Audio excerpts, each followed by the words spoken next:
Assalamualaikum warahmatullahi wabarakatuh. Bismillahirrahmanirrahim. Tabarakalladzi nazzalal furqana ala 'abdihi liyakuna lil 'alamin nadhira. Allahumma shalli wa sallim ala sayyidina Maulana Muhammad wa ala alihi wa sahbihi wa barik wa sallim asma'in amma ba'du. Al-Mukarram kang kita hormati, Bapak kita semua, orang kita semua, Ki Haji Agus Ali Masyuri, sedanten para habaib, para ulama, para kiai, wabil khusus Dr. Yusri, matta'akum wa atala baqa'akum lil muslimin. Tamu-tamu undangan yang kami hormati, di sini ada Bapak Muhaimin Iskandar, semua adik-adik santri yang saya cintai, yang saya hormati. Ini pertama kali saya pakai serban. Insya Allah tidak sampai 1 menit nanti saya copot.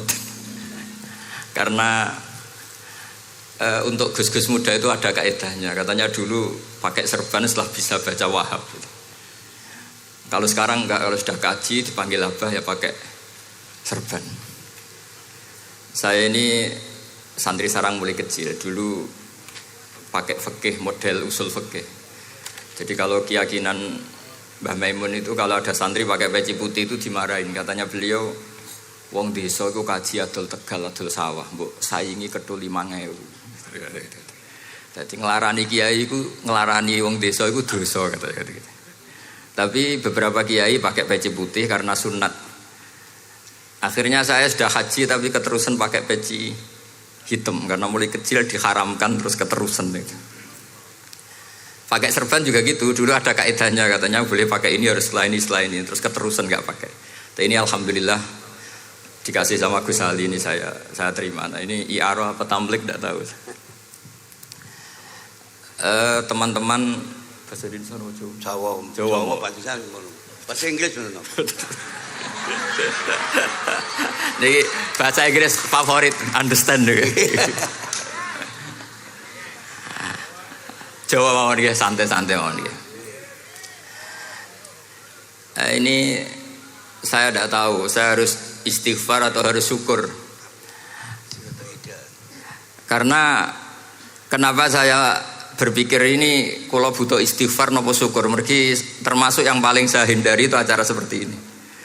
Cuma ada 2% pengecualian, yaitu guru, keluarga, temannya bapak. Ini Gus Ali termasuk masuk kategori temannya bapak. Saya itu berkali-kali diundang acara publik itu tidak pernah mau. Satu, mungkin nggak bakat ya, nggak bakat juga nggak ingin.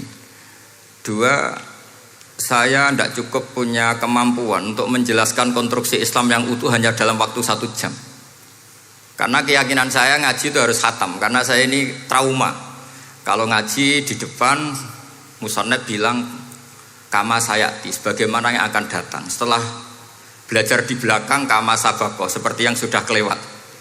Sehingga gara-gara itu saya kalau sinau itu khatam dari min awali hatta akhirih. Karena yang satu di depan kama sayati, setelah di belakang kama sabako apa kama takotan.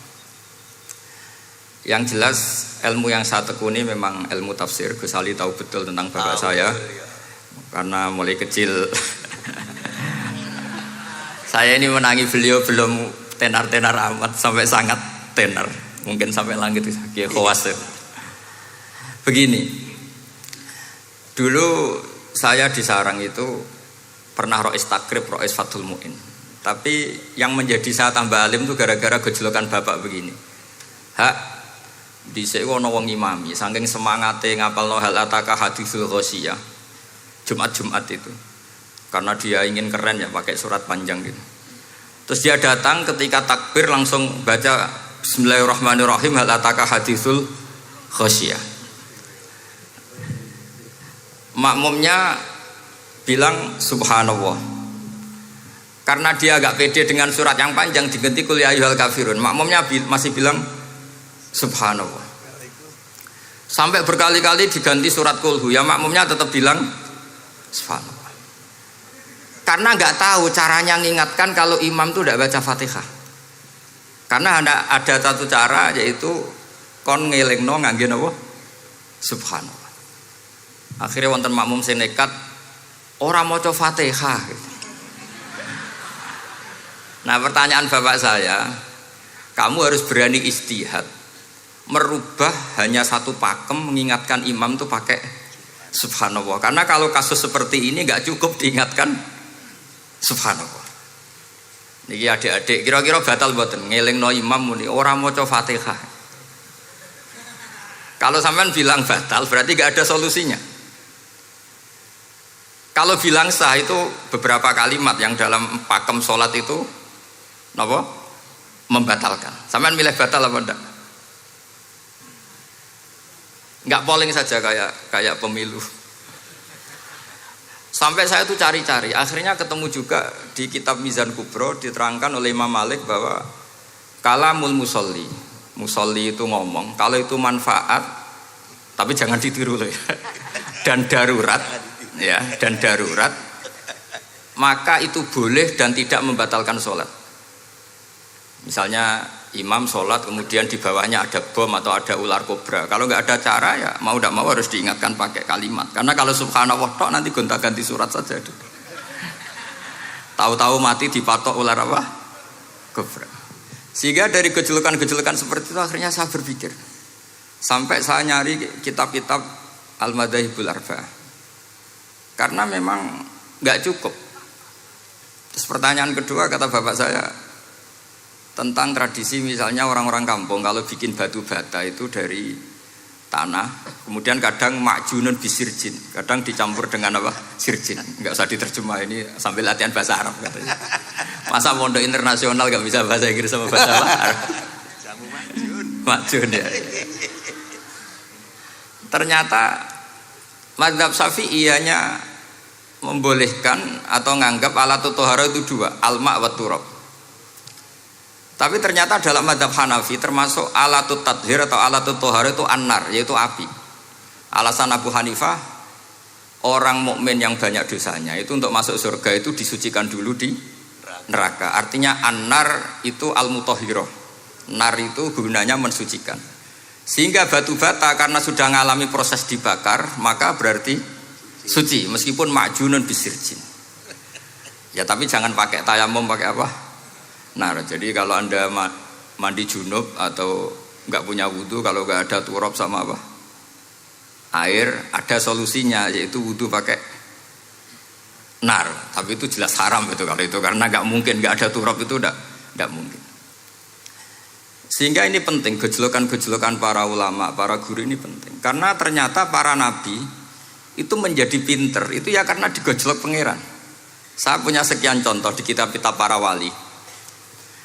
Ketika datang malakul mauti ke Nabi Ibrahim dan akan mengambil nyawanya, itu Nabi Ibrahim tangklet, kowe sapa?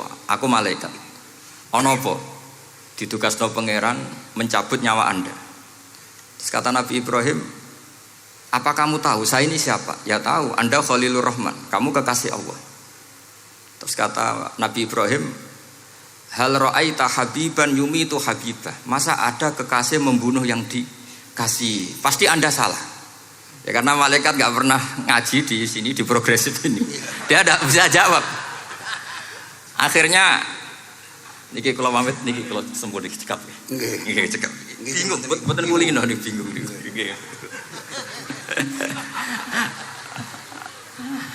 Akhirnya malaikatnya matur malih teng pangeran.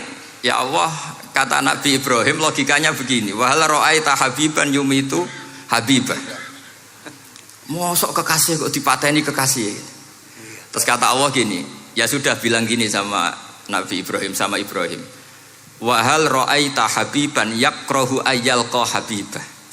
Mosok kekasih kok ora siap ketemu sing dikasih. Akhirnya Israel datang lagi. Balik mana? Gini logikanya dibalik sekarang begini gitu. Wahal ra'aita habiban yakrahu ayyalqa habibah. Terus Ibrahim bilang oke ya, enggak masalah, sudah. Artinya apa? Kita ini diajari satu logika. Logika apa saja? Ini Allah. Sehingga ya memang normalnya hidup tuh cerdas. Kata Ghazali, cerdas nyikapi apa? Realitas. Ini penting saya utarakan. Saya punya sekian contoh kecerdasan para nabi. saya berkali-kali cerita, Nabi yang sezaman itu sebetulnya 3, tapi yang ilmunya level itu hanya 2. Karena ada yang sezaman yaitu Ibrahim dan Lut. Tentu tidak level karena Nabi Lut itu pernah keponakan Nabi siapa?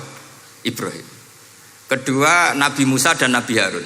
Tapi ini juga agak level karena Nabi Harun jadinya Nabi itu karena proposal Nabi Musa. Jadi proposal mulai dulu ya ada.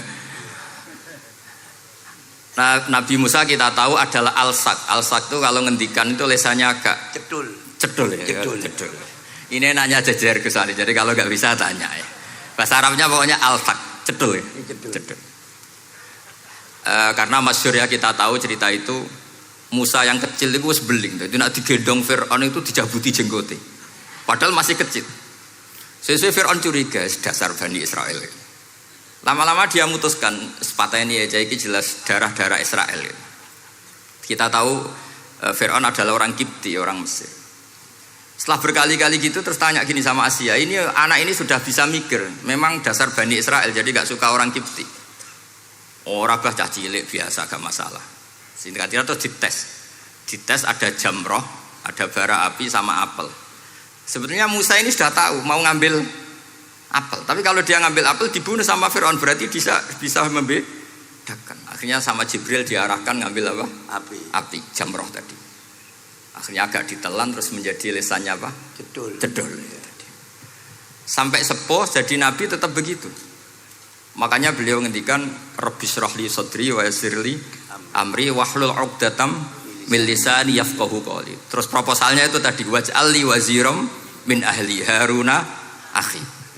Sebagian ayat lebih jelas lagi yaitu wa akhi Harun huwa afsahu minni lisanan fa arsilhu ma'iyya rid ayyusaddiquni. Jadi dan saudara saya Harun lebih fasih berbicara daripada saya. Jadi kualitas ilmiahnya bagus Musa tapi jubirnya itu Harun.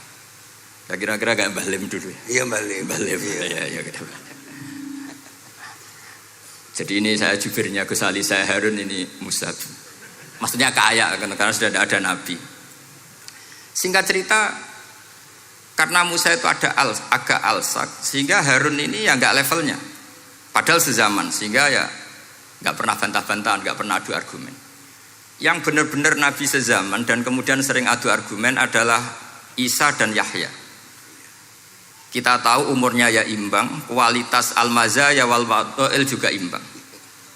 Nabi Isa kita tahu wa yukallimun nasa fil mahdi wa kahla. Mulai kecil bisa ngendikan ya sudah pinter. Nabi Yahya kita tahu ya Yahya khudil kitaba biquwah wa atainaul hukma sabiyya. Jadi sama-sama pinter. Wa hananan min ladunna wa zakah wa kana taqiyya. Itu dua beliau ini menjadi satu manhaj besar dalam Islam. Itu kalau main ke salah satu kampung, itu Nabi Isa tanyanya aneh. Aina syirarun nas? Orang-orang yang jelek-jelek itu di mana? Orang-orang fasik itu rumahnya mana? Kalau Nabi Yahya tanya, aina khiyarun nas? Orang-orang baik itu di mana? Akhirnya dua beliau ini saling berargumentasi. Kenapa kamu tanya aina syirarun nas? Terus Nabi Isa katanya, lah kenapa kamu tanya aina khiyarun nas? Terus kata Nabi Yahya, enak kancanan wong soleh, gak ruwet kan. Kancanan wong soleh itu kan enak, gak dibodoni, gak ruwet. Pemenang kancanan wong mati, sering bodoni gitu.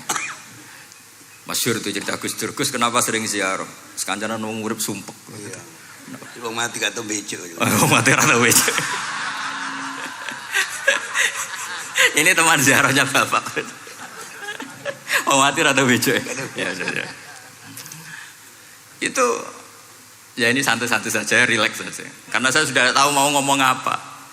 Nanti kalau ingin serius ya ngaji sama saya, harus khatam biar enggak jadi korban kama sayati sama kama takoddam. Akhirnya Nabi Yahya gantian tanya, kenapa kamu tanya aina syirarun nas?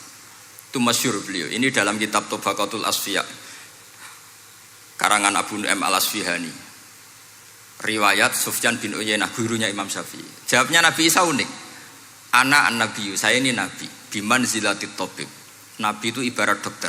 Udawil mardo. Di mana-mana dokter itu cari orang sakit. Makanya di NU itu banyak kiai-kiai yang nangani orang-orang fasik. dakwah ning gone wong nakal-nakal itu ya ada khazanahnya, asal gak keterusan katut gitu saja. Jadi kalau kamu niru Gus Mek itu sebenarnya konsepnya satu, asal ada bukti jadi wali dan tidak katut. Kalau ndak ya sudah usah. Gak usah wae kata Gus Ali sudah. Kalau gak kelasnya jangan. Sehingga dua beliau itu jadi khazanah besar. Misalnya Anda jadi kiai di daerah-daerah yang Islamnya sudah maju. Mungkin Anda ini hanya mendapat fasilitas dari Islam. Makanya saya sendiri secara pribadi, misalnya kecelok pinter, tah ranking, tah juara musabaqah tilawatil Quran, kadang dari sekian prestasiku untuk umroh mendapat. Karena kita punya prestasi di daerah yang prestis. Sementara teman-teman kita, makanya ini kalau ada santri progresif yang nggak pinter, tak kasih ijazah, tak kasih support. Barokahnya tidak pinter, akhirnya hidup di daerah tertinggal. Barokahnya hidup di daerah tertinggal, Anda muassisul ma'had, Anda muassisul masjid.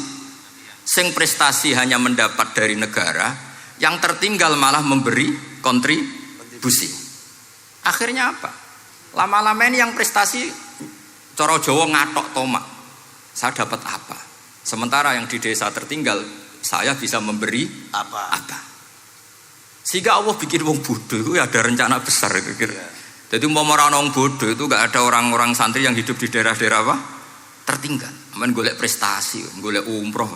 Terus ambisi ngimami Masjid Haram barang. Terus kapan dakwahnya? Karena yang diburu itu mendapat, bukan memberi. Ini bahaya sekali bagi Islam. Sehingga tradisi guru-guru kita, nah santri pinter ya dilem, santri bodoh ya dilem, santri bulet ya dilem, santri setengah bulet ya dilem, sekabeh kaulane pangeran. Kok ana hikmahe dhewe-dhewe kata gitu. Tapi ini bukan justifikasi atau melegitimasi kenakalan anak-anak Anda. Ini mau cerita ilmiah. Kemudian ada perdebatan lagi. Dan ini nanti terusannya adalah al-ulama warasatul anbiya. Sayyid Abdul Al-Haddad itu masyhur.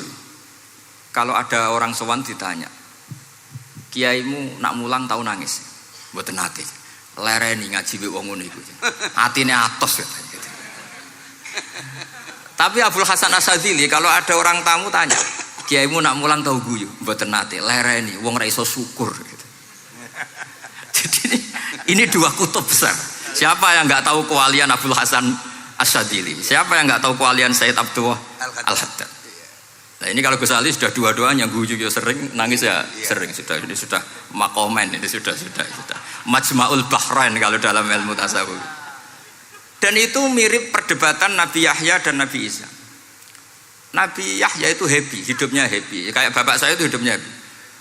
Zaman miskin saja gak pernah susah Gus. Gak pernah susah ya. Bapak saya itu khasnya gak pernah susah. Mau meninggal saja masih guyon sama saya. Mau kapundhut tuh seguyon kalian. Dia seneng, ya happy saja. Jadi mirip cerita Jalaluddin Ar-Rumi. Beliau mau kapundhut, muridnya nangis semua, marah-marah dia. Kamu murid-murid yang bodoh. Saya ini mau ketemu kasih kamu tangisi. Ayo joget semua. Makanya kalau ada orang mati kok ceria itu karena madzhab Jalaluddin apa? Ar-Rumi. Masyhur itu. Ini malam pengantin saya, kenapa kamu nangis? Makanya jadi mitos kalau mimpi jadi manten tuh mau mati. Karena kalau Jalaluddin Rumi istilahkan kematian itu adalah pengantin. Umar bin Abdul Aziz, salah satu khomisul khulafa masyhur itu. Ketika mau kapundhut orang nangis semua juga dia marah. Memangnya saya mau kemana kok kamu tangisi? Ila khairi madhubin ila khairi rahimin, ila arhamir rahimin. Timbang kumpul kon sumpek. Atok mati katanya. Memangnya saya mau kemana? Ila khairi madhubin ila, kedat yang terbaik yang kita tuju. Ini mirip Nabi Yahya. Sehingga Nabi Isa ngejlek, Mali aroka dohikan ka'annaka ta'manu makrillah. Kamu kok sering senyum, sering guyu, ngakak-ngakak. Seakan kan kamu tuh tidak pernah akan kena siksa. Nabi Yahya gantian bales. Mali aroka abisan ka'annaka taqnatu min rahmatillah. Lah kamu merengut terus koyo ora ono rahmate pangeran saja.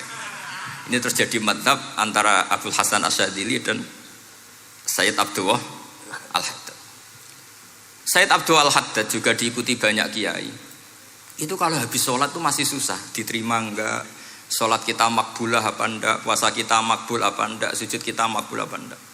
Tapi kalau Abdul Hasan Asyadzili, kalau ada orang tanya gitu dimarahin. Sujud kula ditampi mboten ya Sayyid Abdul Hasan Asyadzili. Gak usah mikir ngono, ditakdir sujud wis luar biasa. Orang geruang ditakdir sujud, gak usah mikir ditampa ta ora. Loh iya, ketika kita nanti ketemu Allah, prestasi betul gak pernah sujud itu. Sebagai hamba kita bangga pernah sujud, terus gak penting ditompo tawar. Bahkan kalau anak-anak muda ini kepengen ditompo niatnya elek, ditompo digajar pangeran, terus bu swarga, terus sama bidadari gitu. Jadi muni ditompo tapi pikirannya sudah ngayal macam-macam. Kalau mazhab Abul Hasan Asyadzili tidak. Sehingga kitab hikam, kita tahu kitab hikam itu adalah dikarang Ibnu Athaillah As-Sakandari, dia muridnya Abdul Abbas Al-Mursi, dan ini terus muridnya Abul Hasan Asyadzili. Itu cerminan Syadziliyah murni. Ya saya ulang lagi, itu cerminan Syadziliyah murni. Sehingga beliau ngendikan masyhur itu, qalilul amali ma'a syuhudil minnah minallah khairun min kasiril amali ma'a ru'yatit taqsir. Jadi amal sedikit tapi yakin itu anugerah Allah, lebih baik beramal banyak tapi masih merasa salah karena ra ono syukure. Makanya bapak saya Gus Ali ana wong abangan gelem salat, gak tahu gak disahno sah terus. Ketika ada orang fikih marah-marah tapi rubah gedang, wes rubah gedang lah, pokoknya sah terus. Pokoknya sah terus. Ini sangat-sangat sadili berarti. Ini penting saya utarakan supaya khazanah kita itu tidak pernah habis. Karena al ulama warasatul anbiya. Nabi tidak ada warosati, tapi warasatul anbiya. Sehingga semua watak para nabi sebelum Rasulullah SAW itu semua tercermin pada umatnya Rasulullah SAW. Cerita paling terkenal tentu Asra Badrin. Tawanan-tawanan perang Badarin mau diapakan? Rasulullah istasyara Abu Bakrin. Terus kata Abu Bakar, itu keluargamu ya Rasulullah. Hum asyiratuka, hum aqaribuka. Ya maafkan saja.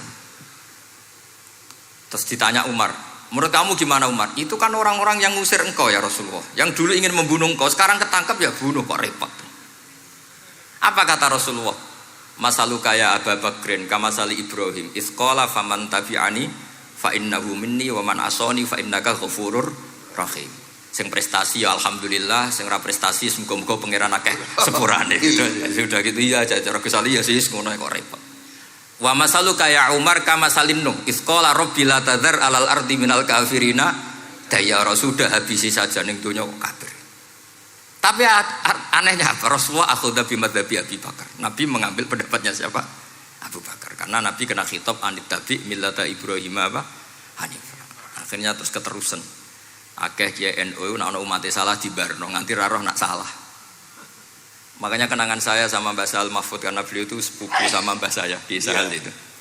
Kata Mbah Sal gini, "Hak umpama pantes," kata beliau ini, "umpama pantes, pondok-pondok itu tak sertifikat." Kenapa, Mbah?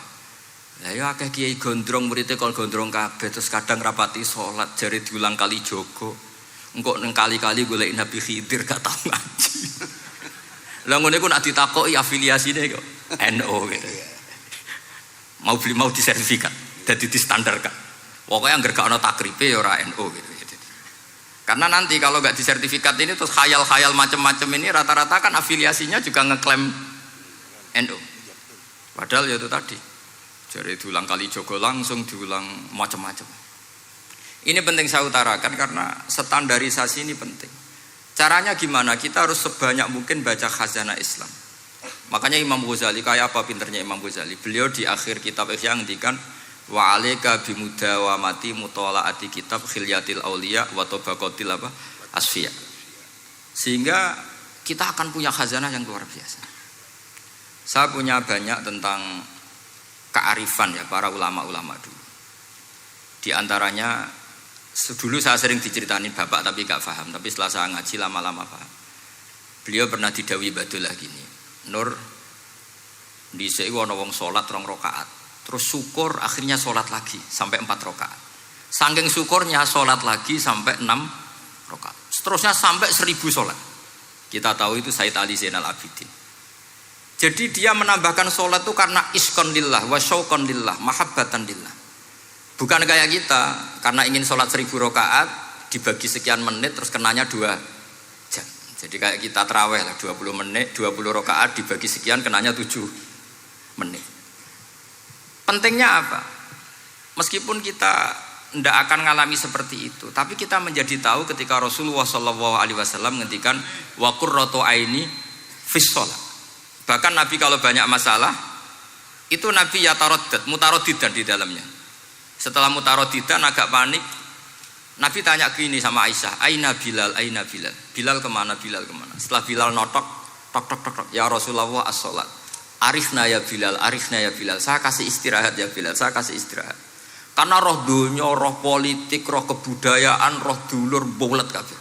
Sing ra bulet mok sitok hubungan ambek Allah Subhanahu wa taala. Maka disebut as-sholat rohatul mukmin. Apa yang terjadi?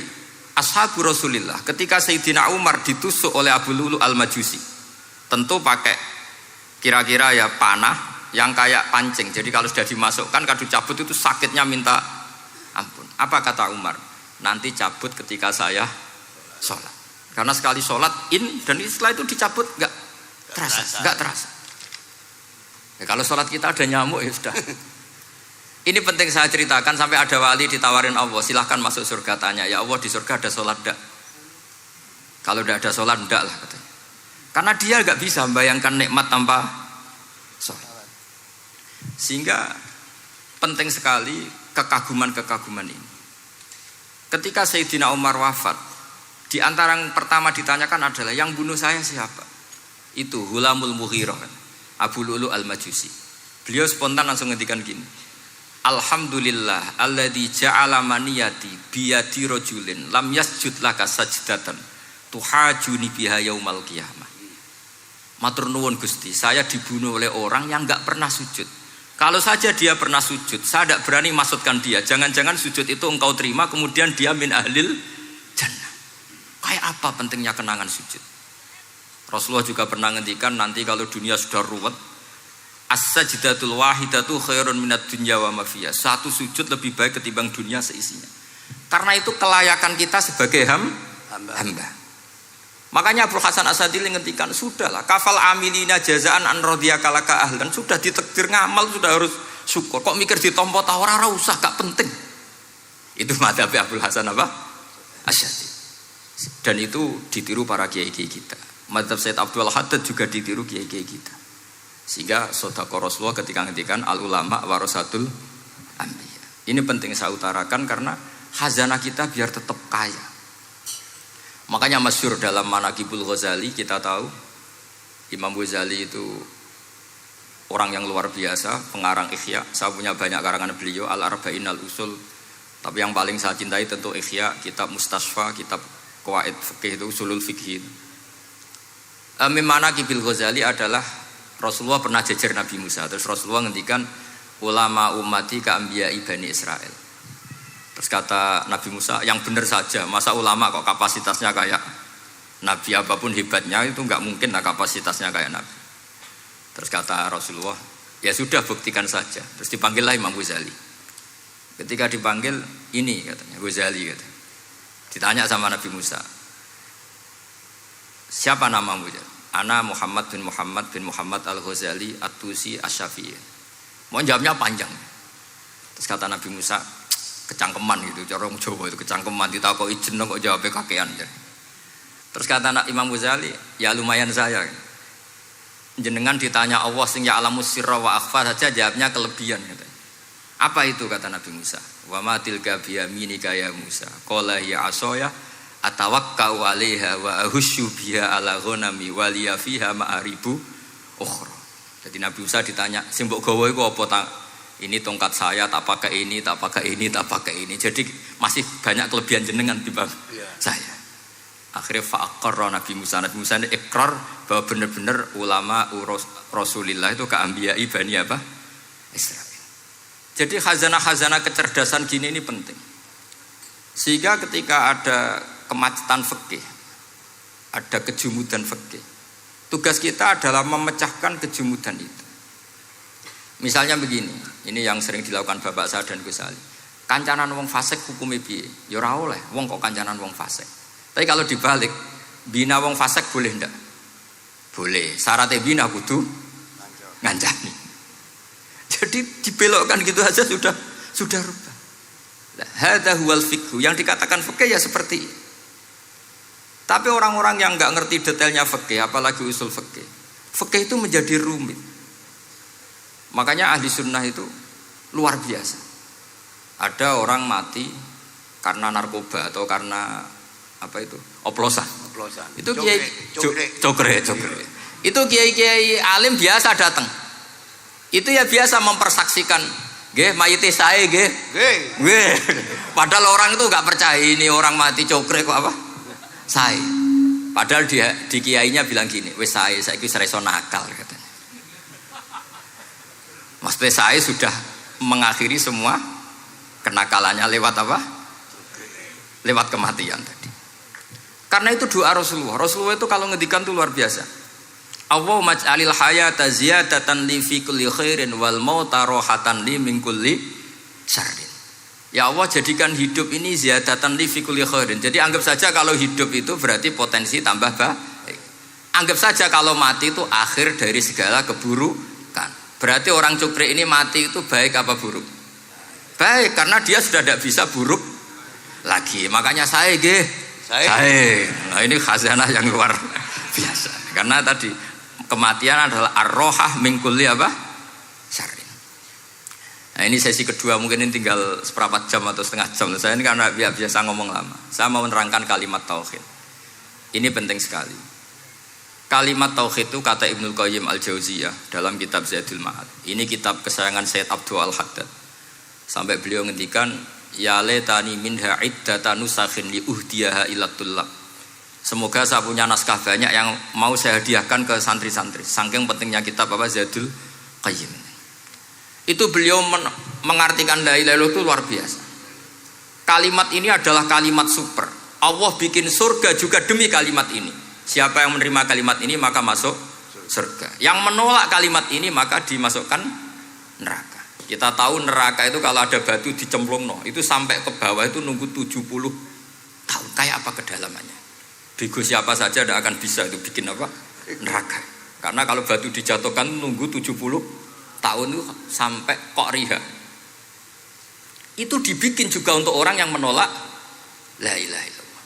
Kemudian karena manusia butuh latihan, dibikinlah langit dan bumi supaya didiami manusia untuk menerima konsep la ilaha illallah.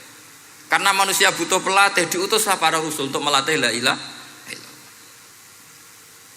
Dan kalimat ini andaikan ada orang kafir 70 tahun, kemudian dia melafadzkan la ilaha illallah Muhammadur Rasulullah, maka semua kekafirannya dihilang.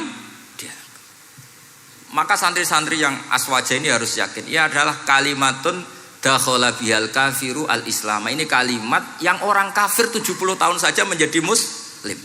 Tapi sekarang banyak gerakan dengan kalimat yang sama malah orang Islam menjadi kafir. Itu kira-kira kelompok aneh nopo boten. Hanya karena la ilaha illallah banyak kelipatok dihukumi kafir. Gara-gara la ilaha illallah bipitung dino diharani kafir. Wong kalimat ini sing kafir wae dadi mukmin. Sekarang dengan kalimat yang sama yang mukmin jadi kafir. Ini apa-apaan? Kira-kira gitu. Cara madzhab ini apa-apa. Ini penting saya utarakan. Jadi kepastian tauhid. Ngendikane pangeran kul lil ladzina kafaru iyantahu yughfar lahum ma qad salaf.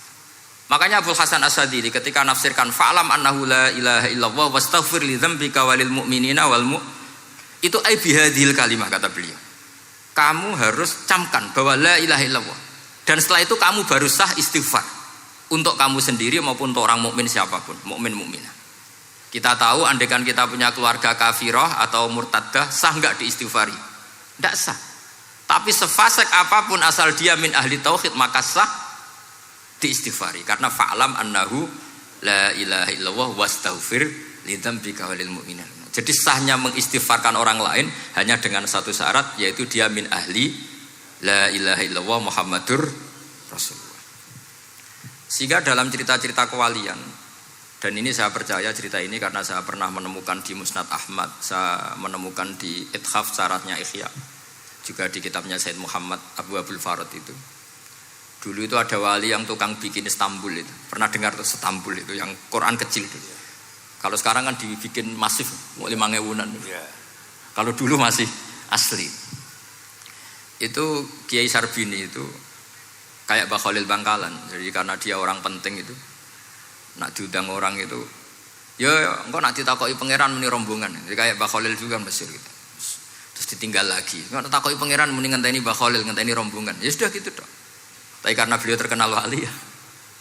Singkat cerita kalau Sohibul Bait ini nggak terima karena pas 7 hari sampai disembelih sapi apa-apa ternyata dia tahlilnya sebentar. Terus kata beliau, ya sudah semua makanan itu ditimbang pakai pohon kelapa. Yang satu kosongin katanya. Kifatul mizan yang satu atau kafatail mizan yang satu dikosongin. Beliau datang yang bikin Istanbul tadi. Bilang bis itu sudah jumpat kata. Sudah tinggi bismillahnya. Terus kata beliau, bismillahku ora genep ae wis ngalahno pakananmu, apalagi genep katanya. Ini penting saya utarakan nanti di cerita yang di kitab Musnad Ahmad. Ini perlu dicamkan. Saya hafalkan hadis itu. Inna wa ta'ala istakhlasa rajulan min ummati ala ru'usil khalaid. Setelah dipertontonkan, fayan syuru alaihi tis'an wa tis'ina sijillan. Kullu sijillin minha maddul basar.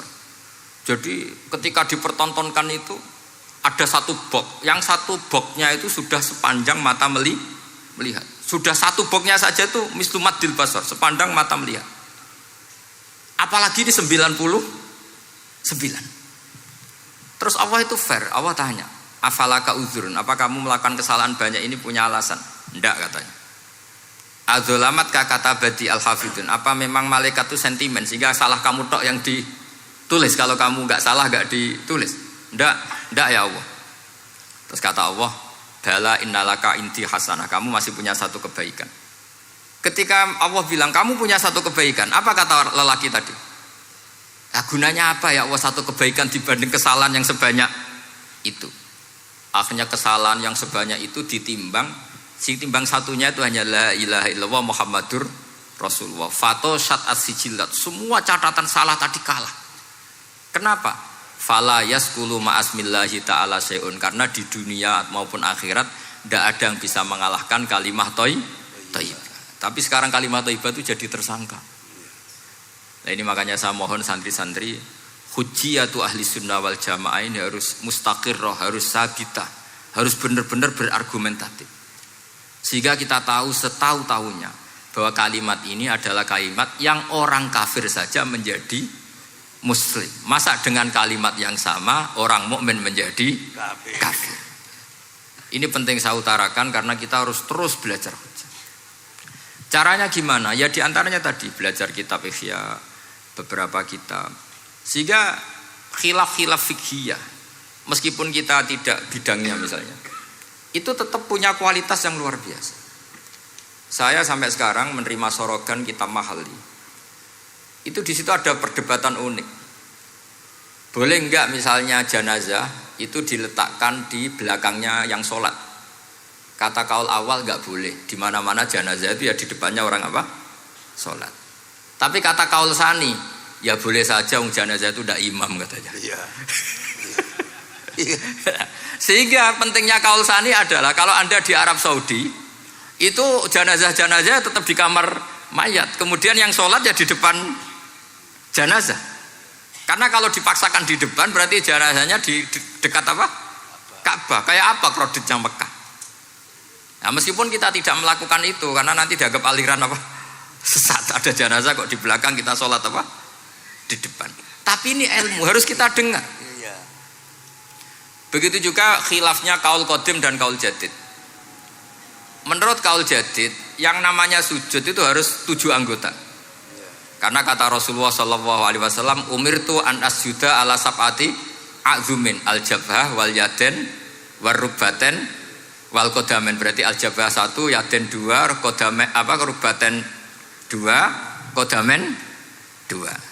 Sehingga kalau kiai-kiai fanatik fikih itu nak anak-anak sujud ngongkrong dipetel-petel dong. Mergo supaya 7 apa? Anggota. Tapi kata Imam Syafi'i dalam kaul qadim, kata beliau, wayah tamilu, mungkin saja sujud itu cukup pakai jabhah. Karena dalam doa Nabi itu hanya sajadalaka wajhi wa sam'i wa basori. Tidak ada Nabi dongo sajadalaka wajhi wa yadi wa rubbati wa kodami. Jadi kecerdasan ulama-ulama dulu itu luar biasa. Sehingga kalau kita baca pembanding-pembanding itu, lama-lama kita menjadi cerdas. Ini yang terakhir saya cerita tentang Imam Ghazali. Dulu banyak orang yang bermadzhab pentingnya uzlah, sehingga Banyak ulama yang uzlah, alasannya kumpul wong serepot tok. Paling gak ngerasani wong lah, minimal dosanya ngerasani wong. Singkat cerita banyak ulama yang uzlah, kemudian umat ini dipimpin aliran-aliran sesat. Terus ulama yang uzlah-uzlah itu diparani sama ulama yang sudah jadi wali. Ya akalatal hasis, karena dia di hutan sehingga makannya hanya rerumputan. Taraktum ummata Muhammadin sallallahu alaihi wasallam fi aidil mubtadi'ah. Betul uzlah itu baik, tapi membiarkan umatnya Nabi dipimpin orang-orang yang sesat. Makanya kita terima kasih sekali Gus Ali ada di antara kita, membimbing kita, membina kita. Jangan terus dunia wis rusak tinggal nawa tidak bisa. Ini ummatur Rasulillah, ummatun marhumah, ummatun mahfudhah, ummatun mar'iyah. Insyaallah apapun kondisinya kita tunggoni, baik dalam skala negara, masyarakat maupun kultural. Saya kira demikian. Wassalamualaikum warahmatullahi wabarakatuh.